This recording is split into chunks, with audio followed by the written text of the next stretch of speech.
Hello friends. Today discuss about fitter special. तो आज हम देखेंगे फिटर में हम लोग किस तरह से नोट्स बनाना चाहिए।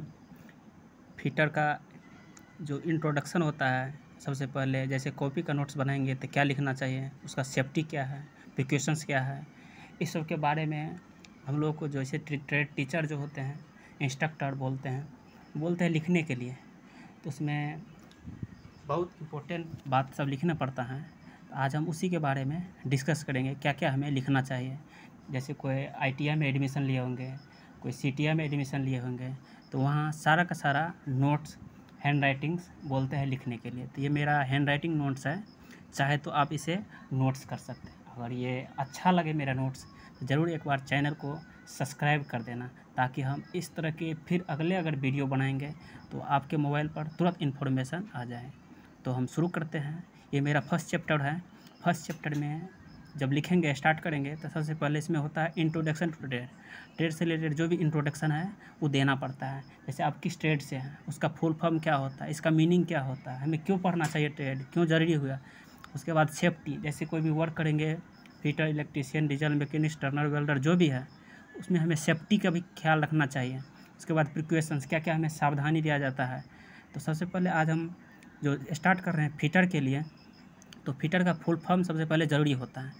जैसे स्पेलिंग सभी को पता है, FITTER फिटर होता है। तो एक एक चीज़ एकदम नोट करते जाना है कॉपी में, बहुत इंपॉर्टेंट है। चाहे तो आप CTI NSTI जहाँ भी एडमिशन लिया है, मुंबई, हावड़ा, जहाँ भी लिया है, ये सब और लिखना पड़ता है। जैसे F4 होता है फिटनेस। फिटनेस मतलब हो गया शारीरिक रूप से शरीर मजबूत होना चाहिए, एकदम फिट होना चाहिए। I4 होता है इंटेलिजेंट, मानसिक रूप से शरीर माने एकदम सतर्क रहना चाहिए, टैलेंटेड। T4 होता है टैलेंटेड, I4 होता है इंटेलिजेंट, फिर T4 होता है टारगेट, E4 होता है इफिशिएंट, R4 होता है रेगुलेटरी। इसका मतलब क्या होता है, फिटनेस, एकदम फिटर को फिटनेस रहना चाहिए। I4 इंटेलिजेंट, एकदम तेज तरह को होना चाहिए। T4 टैलेंटेड, एकदम कार्य करने की सीखता, एक तो नहीं होता है कुशल है, एकदम हमें यही सीखना ही है, बहुत ज़रूरी है मेरे लिए। T4 टारगेट, जो भी काम करेंगे उस टारगेट के प्रति एकदम ईमानदारी रहना चाहिए जी, हमें अच्छा से काम करना। इफिशियंसी, काम करने में कुशल होना चाहिए, एकदम ऐसा नहीं कि पता नहीं है खोल दिया है मशीन। R4 रेगुलेटरी, नियमितता, जो भी काम करें रेगुलर। ये हो गया फिटर का फुल फॉर्म, चाहे तो इसे नोट्स कर सकते हैं।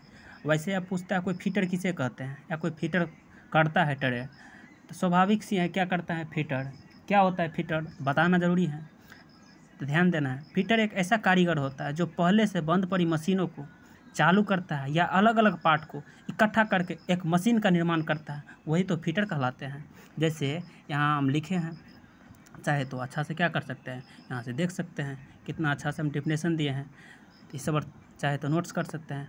उसी प्रकार यहाँ दिया है फिटर कितने प्रकार के होते हैं, तो बहुत सारे प्रकार के होते हैं, लेकिन मुख्य रूप से हमें पढ़ना है 6 प्रकार। फिटर के कितने प्रकार होते हैं, तो 6 प्रकार। कौन कौन से फिटर होते हैं, तो यहाँ देख सकते हैं क्या है, pipe fitter, die fitter, lock fitter, maintenance fitter, assembly fitter.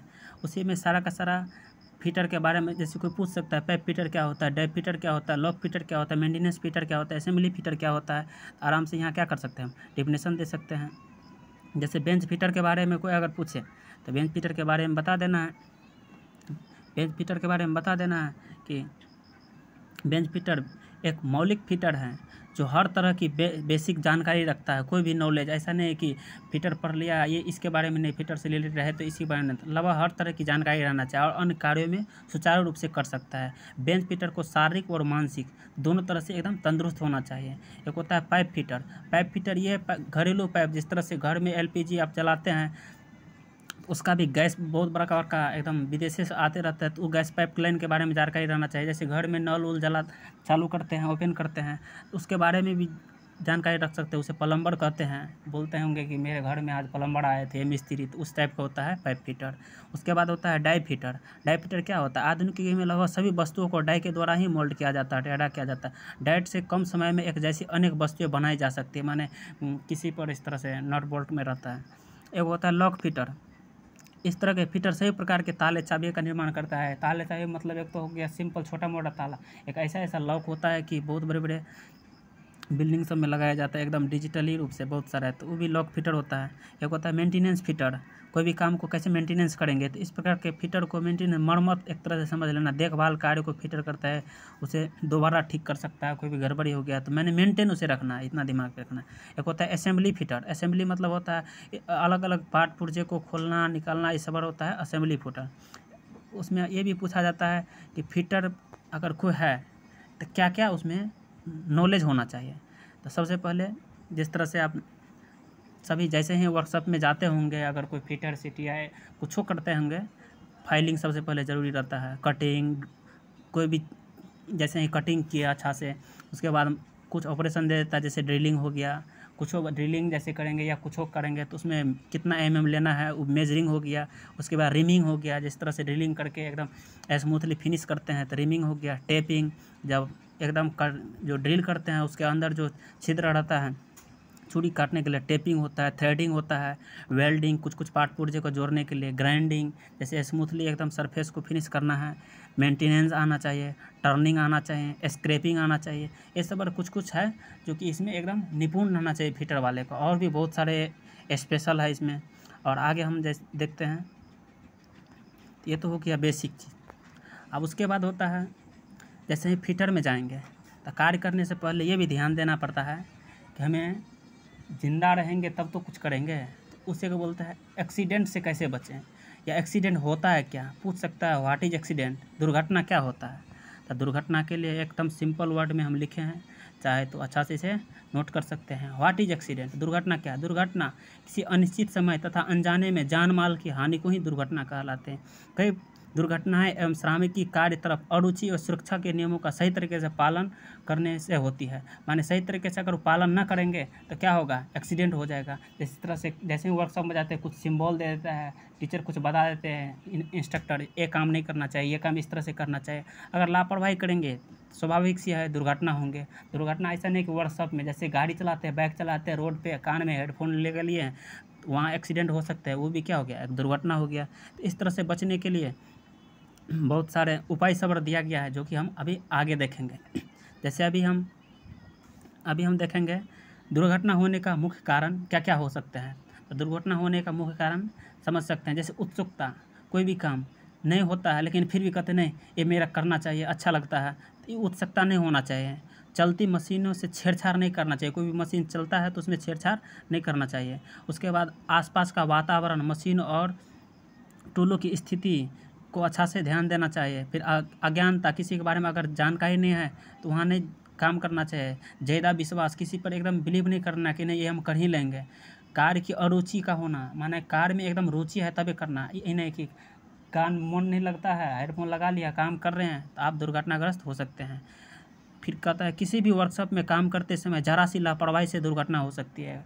कहीं भी कोई भी वर्क करते हैं, पढ़ाई लिखाई जो भी होगा, थोड़ा सा अगर लापरवाही करेंगे तो वहाँ दुर्घटना हो सकती है। तो इसीलिए किसी भी प्रकार की दुर्घटना को रोकने के लिए ज़रूरी है कि दुर्घटना के कारण उसके बचाव की जानकारी हमें होनी चाहिए। जैसे एक नारा सुने हैं, accident are not happen it's causes, माने दुर्घटना लापरवाही का परिणाम होता है। चाहे तो नोट्स कर सकते हैं, बहुत अच्छे वर्ड दिया गया है। उसके बाद है टाइप्स ऑफ ऑक्यूपेशनल सेफ्टी, माने वर्कशॉप में सुरक्षा।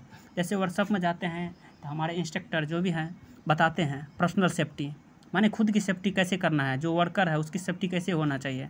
उसके बाद हैंड टूल सेफ्टी, जो भी हम वर्क करेंगे जिस टूल के द्वारा वर्क करेंगे उसका भी सेफ्टी होना चाहिए। जैसे कटिंग टूल होता है, मेजरिंग टूल होता है, इसको कैसे कैसे हम अलग रख सकते हैं, कैसे उसकी सुरक्षा दे सकते हैं। उसके मशीन सेफ्टी, मशीन पर हम कार्य करेंगे तो क्या क्या हमें सुरक्षा रखना चाहिए। जनरल सेफ्टी, जो जनरल होता है, जैसे आप वर्कशॉप में जाते हैं आग उग लगते रहता है तो वो भी जनरल सेफ्टी में आता है। हेल्थ सेफ्टी, खुद के स्वास्थ्य का, ऐसा नहीं कि खूब काम करते हैं खाना पीना अच्छा से नहीं खाते हैं, शरीर दुबला पतला हो गया, वहाँ भी क्या हो सकता है, दुर्घटना हो सकते हैं। तो इस सब क्या है, सुरक्षा है। हेल्थ सेफ्टी हो गया, general safety, machine safety, hand tool safety, personal safety, ये सब एकदम बहुत ज़रूरी है मनुष्य के लिए।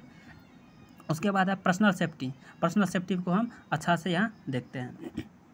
जैसे पर्सनल सेफ्टी में क्या होता है, यह सबसे महत्वपूर्ण सुरक्षा है। पर्सनल माने खुद का सुरक्षा, क्योंकि आप सुरक्षित हैं, जग सुरक्षित है, आप नहीं है तो मशीन भी नहीं है, कुछ दिखेगा नहीं, मर जाएंगे तो, इसीलिए पर्सनल सेफ्टी नेसेसरी है। जैसे यहाँ देखना है, वर्कशॉप में कार्य करते समय आपको यूनिफॉर्म में होना चाहिए। जैसे आप सीटियाँ किए, ITI किए, ज़रूर पता होगा वर्कशॉप में जो भी काम करते हैं एकदम यूनिफॉर्म में, या कहीं भी अप्रेंटिस करेंगे without uniform no entry in workshop. Okay, आपकी कपड़े ढीले ना होना चाहिए, सर पर हेमलेट या कैप होना चाहिए, हाथों में ग्लव्स हो, आंखों की सुरक्षा के लिए चश्मा और पैरों में सेफ्टी बूट्स होना चाहिए। साथ ही वर्कशॉप के अनुसार जो भी यूनिफॉर्म आपको प्रॉपर दिया गया है उसे यूनिफॉर्म में होना चाहिए। और आगे हम देखते हैं, जैसे इसमें कुछ कुछ और भी सेफ्टी दिया जाता है। जैसे बता दें कि अंगूठी, टाई, कड़ा, घड़ी आदि ये सब क्या होता है, नहीं पहनना चाहिए। अगर ये सब पहनते हैं तो दुर्घटना का क्या होता है, शिकार हो सकते हैं। जैसे यहाँ दिया गया है, वर्कशॉप में कार्य करते समय आप बातचीत नहीं कर सकते, मजाक नहीं कर सकते। ऐसे नहीं कि हम एकदम ड्रिल कर रहे हैं, बात कर रहे हैं, पता चला मेटल उड़ के सर पे लग गया, तो ऐसा नहीं करना चाहिए। वर्कशॉप में फर्श पर किसी प्रकार की ऑयल या ग्रीस अगर गिरा हुआ तो उसे अच्छा से क्या करना चाहिए, साफ करना चाहिए, नहीं तो फिसल कर दुर्घटनाग्रस्त हो सकते हैं। ये भी लापरवाही का कारण है अगर नहीं करते हैं तो। वर्कशॉप में सभी ज्वलनशील पदार्थों को अलग अलग रखना चाहिए। वर्कशॉप में किसी भी प्रकार के धूम्रपान नहीं करना चाहिए। ऐसा नहीं कि खैनी, बीड़ी, तंबाकू, गुटखा खा रहे हैं, काम कर रहे हैं, ये गलत चीज़ है। हालांकि धूम्रपान तो आपको कभी नहीं करना चाहिए, जो कि वो भी लंग्स के लिए क्या है, एकदम हानिकारक होता है। उसमें तो सारा कुछ लिख भी दिया जाता है कि धूम्रपान करना ये लीवर के लिए हानिकारक होता है। उसके बाद वर्कशॉप में बिजली के तार कभी भी नंगे नहीं होने चाहिए, उसमें प्रॉपर प्लग होनी चाहिए।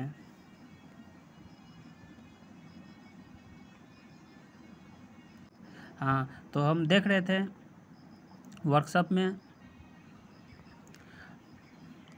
बिजली के तार कभी नंगे नहीं होने चाहिए, उसमें प्रॉपर प्लग या टेप लगा होना चाहिए। टेप माने जो चिपकाते हैं बिजली के, क्योंकि करंट लग सकता है।